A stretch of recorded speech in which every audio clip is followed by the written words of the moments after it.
Hello, I'm Barry Daniel, and this is the podcast of the Middle Way Society.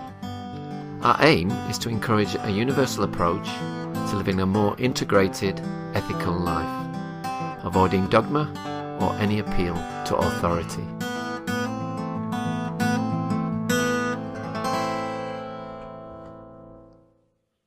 My guest today is Vidyamala Burch, who is the co-founder and director of Breathworks, an organisation whose mission is to bring mindfulness as a tool for reducing suffering to people worldwide, regardless of their situation. Hello, Vidyamala. Welcome to the MWS podcast. Thanks, Barry. It's a real pleasure to be here with you. Okay. Could we maybe start by talking a little bit about mindfulness and how you became interested in it? Okay, so mindfulness, in a way, at its most simple definition, you could just say it's awareness. Uh-huh. It's a particular quality of awareness where you're very much in your body, in the present moment, and you know what's going on. And out of that awareness, you can then make choices how you respond to your experience. That's putting it very, very simply. So, for example, if you've got physical pain in your body, rather than just living in a state of reacting to the pain automatically, you become aware of it as it's happening. You feel into its, nature, which is that rather than it being a fixed lump in your body, it's actually a flow of sensations that are changing moment by moment. Right. So you're able to just be with those basic sensations and unravel all the mental, emotional, and physical reactions that we normally have. Yeah, so that's putting it very, very simply, but I think that's quite a good way of looking at it. Yeah. And so going back to physical pain, the model that I've developed is that usually when we're experiencing discomfort, and this also applies to mental pain and stress and so on, it just feels horrible, and you just got this thing that you don't like going on in your life or in your body. But if you turn towards the actual experience with awareness, then you can divide it into two components. There's the primary suffering, and then there's the secondary suffering. So the primary suffering are the basic sensations in the case of physical pain, and the secondary suffering are things like anxiety, depression, despair, fear, catastrophic thinking, like, oh my God, it's never going to end, and my life's ruined, and I won't ever have any friends again, and all those kind of things that we naturally do. And secondary physical pain is secondary tension. So you got discomfort and then you tense against it and you have more discomfort. Right. Yeah. So mindfulness is what enables you to sort of unravel all those layers of reactivity, come back to your basic experience, treat that with kindliness and tenderness, and prevent the arising of all the secondary layers of suffering. So you're just left with your primary suffering. And with most people that I've taught, and in my own experience, most of our distress is the secondary suffering. Yeah. That's much more distressing and much more painful than the basic sensations. So mindfulness is the quality of awareness that we can bring, where we kind of wake up to what's actually happening, rather than what we think is happening and what we fear may happen in the future. So it's embodied present moment awareness that gives us this gift of choice. Okay. Yeah. So the way I got into it is I injured my spine quite badly when I was a teenager, which is a long time ago, and had some major surgeries. And eventually, when I was 25, I was in hospital in an intensive care ward. I was very ill with my condition. And the hospital chaplain came to see me, who was a very lovely gentleman. Call him a gentleman. He was really like that. And I wasn't at all religious, so I was not the most receptive candidate. And he held my hand, and he got me to remember a time I'd been happy and a place that I'd been happy. And I took my memory back to the Southern Alps of New Zealand, where I'd done some climbing and been very, very happy. And then he brought me back to the present, and I felt completely different. So I was still the same girl lying in the hospital bed, and yet I felt different because of what I'd done with my mind. So the insight there was that my mind was a tool. Right. My awareness was a tool that I could use to change my subjective experience. So that's a visualization sort of meditation, which is different from mindfulness. But that was what got me interested in meditation as a discipline that I could learn. At that time, in terms of dealing with pain, was there much out there to help you? There was nothing. No, I was in New Zealand in 1985, and the doctors were saying there was nothing they could do to help me, that I had a disability, I just had to learn to live with it, and there was nothing. You weren't even offered counselling in those days. I had to give up my career. It was quite a devastating time. And there was nothing in terms of mind-body medicine around then. It's really quite remarkable how that's developed over the last 20 years. Because, now you can get taught mindfulness in hospitals, but then there was absolutely nothing. So it awoke, my experience with the chaplain awoke a hunger in me where I wanted to learn about my mind. I'd never really considered that I had a mind prior to then. I think often we don't, do we? We just live our lives. But this idea that I had a mind that I could learn to train to enable me to change my subjective experience, that was quite awesome. That was remarkable. And then I learned yoga, and then I went on a Buddhist retreat, and I learned Buddhist meditation. And then really it's been in the last, probably the last 15 years that I've learnt mindfulness meditation in a secular setting, which is mindfulness meditation as applied to chronic health conditions, mental health and things like that. And the reason I do mindfulness as opposed to visualization, for example, like I did with the chaplain, is because I learned that visualization can be very escapist.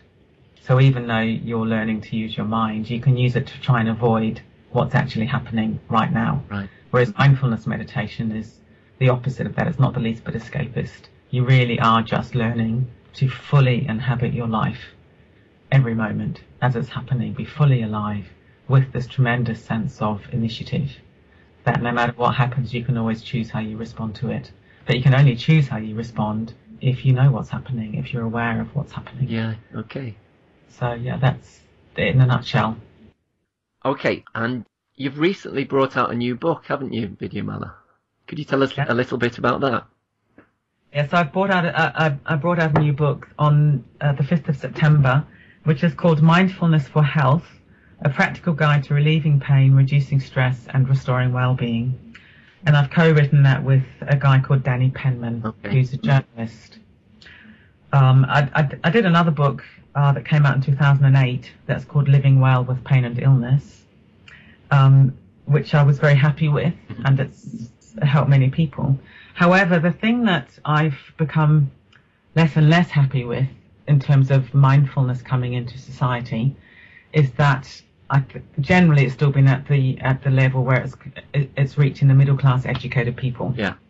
I think when something's quite new, or it's something's new in terms of it being a new application. Obviously, mindfulness isn't new. Mindfulness has been around for thousands of years, but in terms of it transitioning from the religious enclave to the general population, that's new. And very often when things are new, it's the middle class educated people who are thrashing it out, if you like. They're working out the conceptual aspect. Yeah, that's a good way of putting it. Yeah. So it is becoming more and more well known, but it tends to be middle class educated people. And there's lots of evidence that poor health is associated with lower socioeconomic status. Everyone has poor health, but the people who have lower socioeconomic status tend to have poorer health. So here I was developing a mindfulness program for health conditions, and my previous book just wasn't getting to the people that really needed it. And I thought, that's ridiculous. You know, why should people who maybe are not so able or used to reading books, why should they not benefit from mindfulness? So Danny is a journalist who's extremely good at writing for the general population.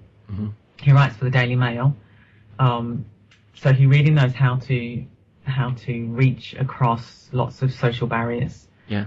And he'd written a previous book with Professor Mark Williams, who developed mindfulness-based cognitive therapy. So they teamed up and did a book called Mindfulness: How to Find Peace in a Frantic World, and that's been very, very successful. So I approached Danny to see if he'd be interested in doing a book applying mindfulness to health conditions. and he was happy to do that. So that's what the second book is. So we've tried to make it really, really simple. It's got a CD in the back, so you can do an 8-week program just by buying the book. Fantastic. Lots of case studies. Yeah. The science in it. It's got quite a lot of science in it, but it's all very science for the layman kind of language. And have you thought about any particular strategies to target that specific audience? Well, it's interesting. Like just today, in fact, there's been an article in the Mail on Sunday. So Danny's written some articles. There's one in today. There'll be another one in next Sunday, and then the following Sunday. And I just looked at the Amazon rankings just before coming on, and I think our book's something like 490 on the Amazon rankings now, which is very, very good, because Amazon's got millions of titles. And I think a few days ago I looked and it was about 2,000. So I would guess quite a lot of people have bought it today based on the Mail on Sunday article. We're hoping to eventually get it books on prescription, so doctors will prescribe it to people. We're doing lots and lots of promotion. Now, it's quite interesting in terms of my vision, which is to reach as many people as possible, that writing a book that's mainly words at all is possibly missing the target audience. So I've also got quite so part of my vision for my work and Breathworks is to maybe do an illustrated book next, and then maybe after that to do a computer game. Right. Because a lot of people don't read at all. They just don't read anymore. And it's been a fascinating experience co-writing a book with a journalist. And I think we've done well to maintain the integrity of the ideas. Right, but very, very accessible. Smashing. Okay, I noticed that Jon Kabat-Zinn, arguably the founder of mindfulness-based stress reduction, he was very complimentary about your book. In the approach that you take to mindfulness, is it very similar to his, or do you differ in any significant way? So Jon Kabat-Zinn founded something called Mindfulness-Based Stress Reduction, or MBSR, and that came out of his work in the late 70s in America. Yeah. And he managed to get into a hospital setting to do the work. Yeah. And he was taking people who were falling through the cracks in the healthcare system. You know, it's excellent work that he's done. And when I first came across his work in the 90s, I was very taken by it, because by that point I'd had many, many years of meditation experience, and yet he was this guy who was particularly looking at, well, how do you meditate when your body hurts? Yeah. So I hadn't really got much guidance on that within my formal meditation training. So I loved his work, and I think I would have trained in MBSR if I could have, but at that point you couldn't do it in this country. So the only way you could train in MBSR was to go to America and do what was called an internship in Massachusetts. And I couldn't do that. My back was far too bad. You know, I was too disabled and I didn't have any money. So that was out of the question. So I thought, well, I can't do MBSR. I'll have to invent something else. So partly Breathworks has got some distinctive differences from MBSR. But it wasn't that I developed Breathworks in reaction to MBSR. It was more, I thought, well, I can't do that because I can't train in it. I can't just buy a book and then say I'm an MBSR trainer, because that felt completely unethical. So I thought, well, I have to really look inside on my own experience. What have I learned as somebody who'd been meditating with quite severe physical pain for decades? And what were the distinctive things that I could bring to this work? Yeah. So I would say that Breathworks is, I don't know, I'm guessing maybe 80% the same as MBSR, but there are 4 distinct areas where we're a wee bit different. Mm-hmm. One of them is that we have a compassion practice central to our program, and that's very, very important. That partly pragmatically, I'd always balanced mindfulness practice with compassion practice about equally in my own meditation training, and found it very, very helpful. And I saw no reason to change that by developing a mindfulness course. So in MBSR, compassion is implicitly there in the program. Yeah. But there aren't formal compassion practices taught very much. There's a little bit, but not very much. whereas we've got compassion practices absolutely central to our program. So that's one aspect. Another aspect is we do a lot of work on the actual breath. So we do work on the physiology of breathing, trying to help people improve their breathing. Because if you've got discomfort, mentally, emotionally, or physically, you will also have breath holding. That's what we do. Yeah. And so just to give an example for you and for the listeners, if you just make a fist with one hand now, so just make a fist with one hand, and what's happened to your breath? I've stopped. You've stopped. And that's what we do, okay? That's what anybody does. Now, if you go back to the fist, and imagine directing your breathing into the fist. And what does the fist want to do? Relax. It wants to relax, exactly. Oh, interesting. So that fist is a metaphor for physical pain. So if you've got discomfort in the body, it's as if you've got fists around your body, and you'll not just have the discomfort, but you'll have breath holding. And then if you've got breath holding, you've got secondary tension, you've got poorer delivery of oxygen to the cells, poorer release of carbon dioxide, and that will make you feel more tired, more stressed, more strained, and so on. So we do quite a lot of work around how to breathe more optimally. So that's very, very important.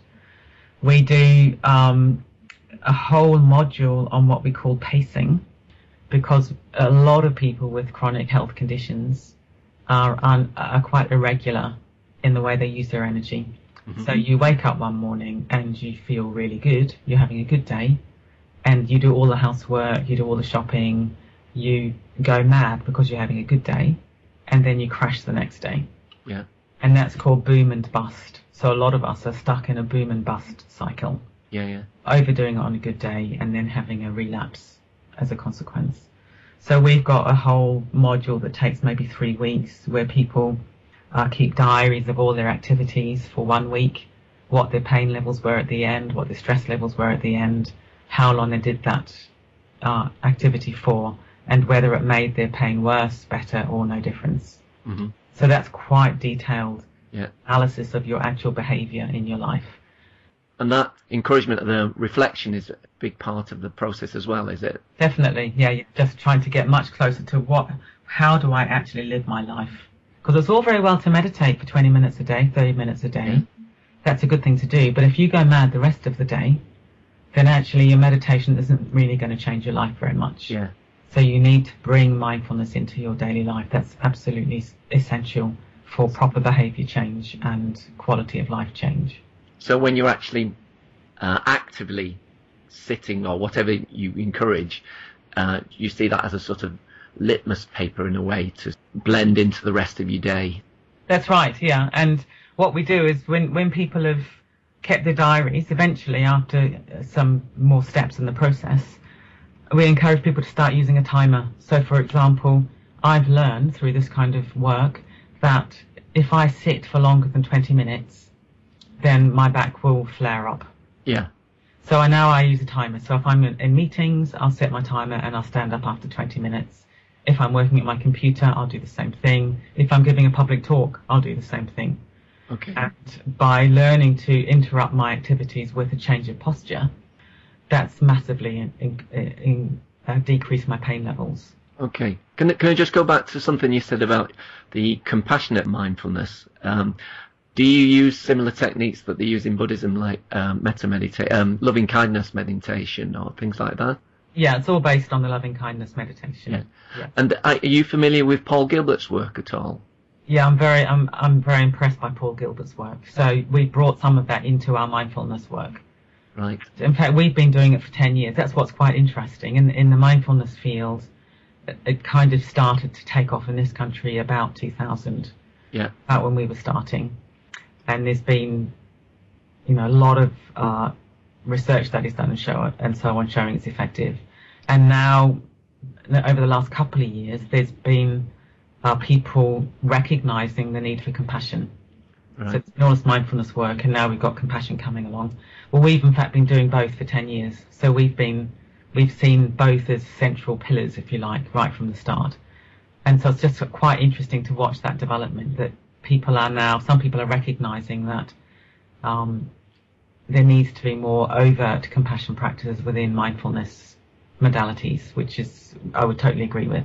Because it's not just compassion towards yourself, but the other thing that can happen with mindfulness practice, paradoxically, is we can become a little over focused on ourselves. Mm-hmm. It can be all about me and my mind and my behavior and my body and I want to be happier, which can become rather a self-centered occupation.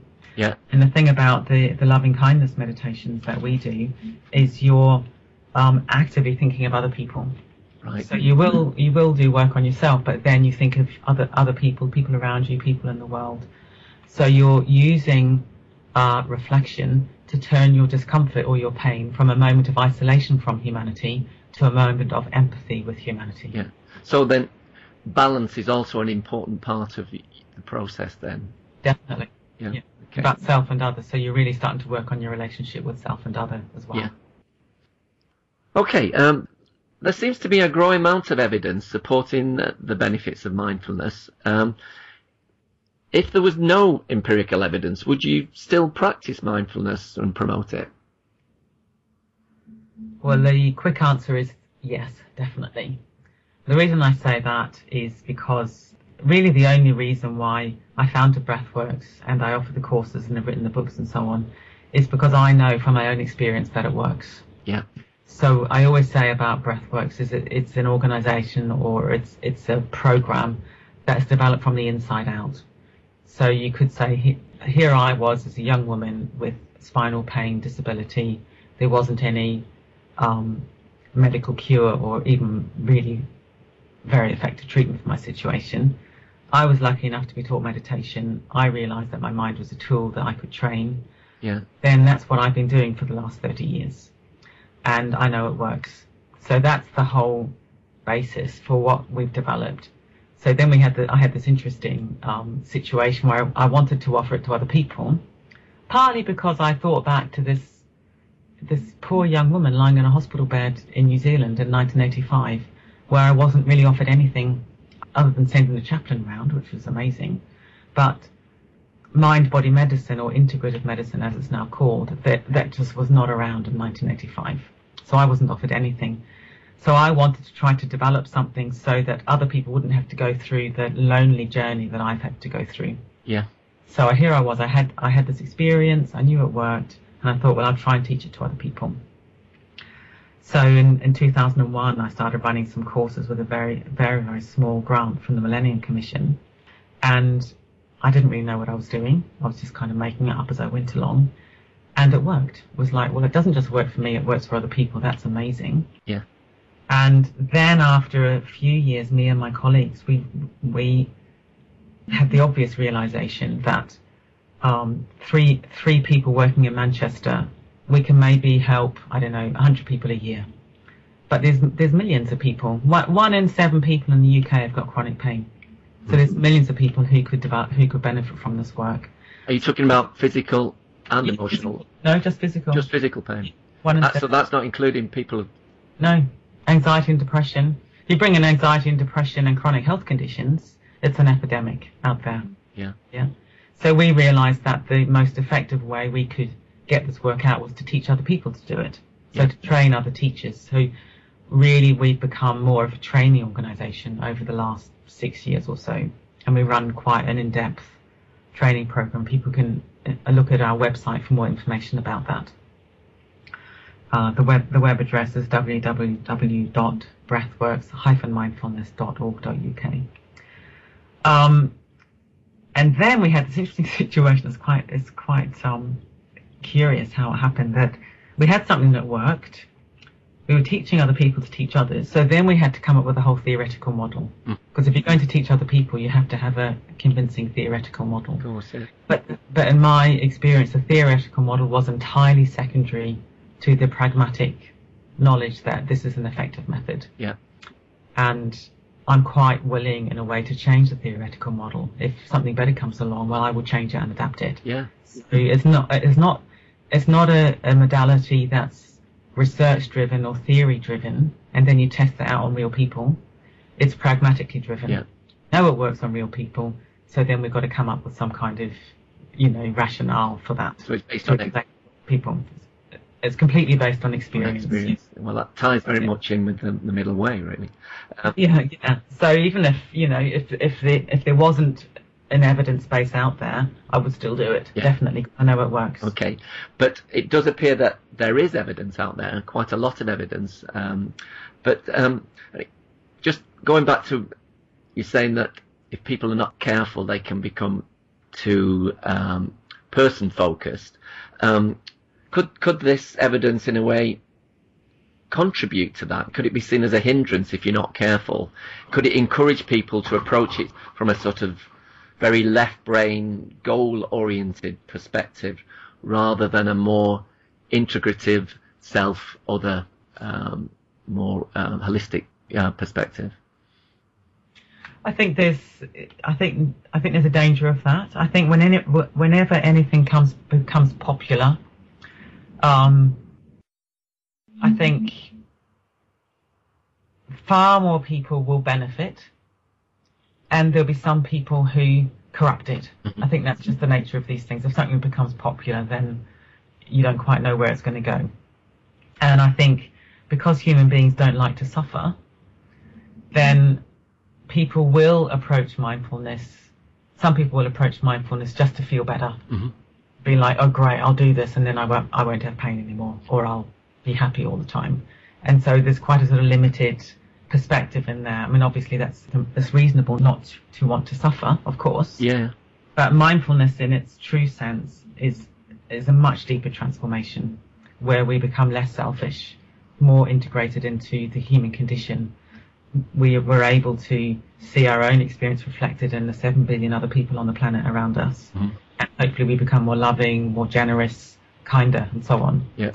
Which is a much bigger perspective than if I practice mindfulness, my back pain might hurt less. Yeah. Which is a much more kind of selfish, small goal, if you like. Yeah. So I think there's a danger, but I also think there is something about awareness practice and mindfulness practice. It is by its very nature transformative. So I think if you do truly practice it, you will change in ways that perhaps you didn't bargain for. Yeah. I don't know if you heard of Stephen Batchelor, the secular Buddhist. Yeah. He sees mindfulness in the health service or in the wider world as a sort of Trojan horse to get people to potentially see things from a wider perspective. Well, I think that's very interesting because, I'm an ordained Buddhist as well as a secular mindfulness teacher, which is a very interesting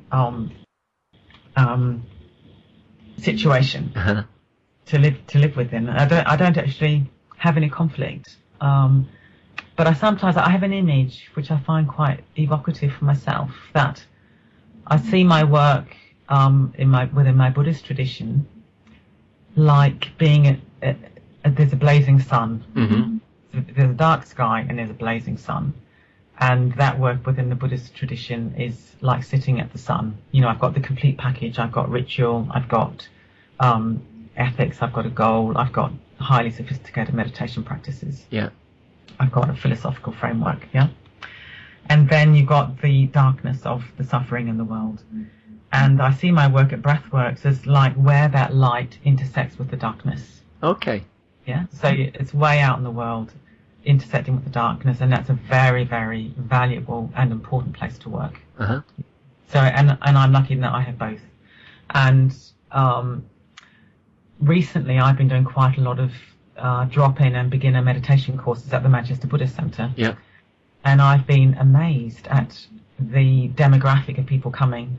A few years ago when I did it, it was mostly middle-aged people, I would say. None of this is pejorative, it's just an observation. Yeah. And now it's a lot of young people. There's a lot of young people coming who are coming because they're anxious, they're feeling stressed, mm-hmm. those kind of things. And I would guess, this is just a guess, that a lot of them are there because of mindfulness. Yeah. Because mindfulness has popularized meditation, and now it's okay to go through a Buddhist center. It's not such a weak thing to do a few years ago. Why do you think it is out there, mindfulness? How has it got out there? Well, I think it's got out there because of the scientists. That's what's very interesting. We do live in a very scientific society. Some people say science is the new God. Mm-hmm. So where the prevailing stance, I would guess, is scientific materialism. That's what many of us have been brought up with. So the fact that there's an explosion of studies into mindfulness within the scientific literature, that means that doctors, psychologists, all these kind of people who have been trained within that paradigm of trusting an evidence base, a scientific evidence base, well, they've now got the data, so then they trust it because there's the data, and it means that they will start to bring it into their work, and it becomes popular. So I think there's two ways you can look at it. There's two Trojan horses at work here. One Trojan horse is science. So science is a Trojan horse to get any kind of mind training into society. Yeah. And then I would say that the secular mindfulness boom is a bit of a Trojan horse for people to access higher spiritual values, to use that term. Okay. Yeah. And so just developing that a little bit further, and we touched on ethics a little bit. How do you think mindfulness practices relate to the middle way? Well, I think with mindfulness practice, if you're sitting to meditate every day, or you're lying on your bed doing a body scan or whatever it is, you're going to become more aware. That's what's going to happen, because that's what mindfulness practice is. You're going to become more aware of your body, more aware of your thoughts, and more aware of your emotions. It might be that initially you just become aware that you're really tense. Yeah. You feel really blocked or very resistant, whatever it is. But that is awareness dawning. And that means you will become more integrated, and you'll become a person who's, as you bring more stuff into awareness, you can then process it, and you can then integrate it within your psyche, within your consciousness. And that means you're no longer going to be a person who's so polarized within yourself. Yeah. And then that means you'll be a person who's less polarized with the world around you. And I think we can call this integration, and you can look at it both on what we could call a horizontal and vertical level. The horizontal is where you become more aware of different aspects of your conscious mind. Yeah. Yeah. Okay. So you might become aware of your thoughts, and you realize that you have thoughts of anger that maybe you weren't really even that aware of before. Yeah. And being aware of an angry thought is very different from being lost in an angry thought. Okay. Yeah. You say, wow, that's an angry thought, as opposed to, I hate that person. Yeah. That's quite a shift. There is a difference there, definitely. Yeah. And then I think the vertical integration is more where you become aware of what's in your unconscious. It kind of bubbles up, or your subconscious, it bubbles up into your conscious mind. And you can also become aware of sort of higher states of mind, at times when you're feeling very clear, happy, loving, and so on. So I think mindfulness is by its nature very integrating. Okay. Yeah. Particularly when it's combined with these loving kindness and compassion practices. Yeah. And that means you're going to become a less conflicted person internally and with the world around you, which is more of a middle way approach, I think, isn't it? Yeah, that makes sense to me. Given that you teach mindfulness practices beyond the Buddhist tradition, what do you think of the idea of the middle way as a whole being taught beyond the Buddhist tradition? Well, again, as I've been saying earlier on, I'm a tremendous pragmatist. So I think if the middle way is a method where people can sort of grow and develop as human beings, take their place in humanity within a skillful and generous and loving way, then wonderful.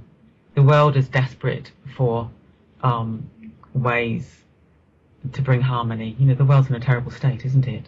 So the world is desperate for anything that's going to enable people to become more whole, more integrated, more positive, less conflicted, conflicted both within themselves and with the world around them. And if the middle way is one way of doing that, then I think wonderful, I think my philosophy in it is really very simple, is if it works, do it. That will be the litmus test. Does it work? Okay, well, I think on that note, Vidyamala, thank you very much. It's been a fascinating interview, and good luck with your venture. Thanks very much, Barry. It's been great talking to you.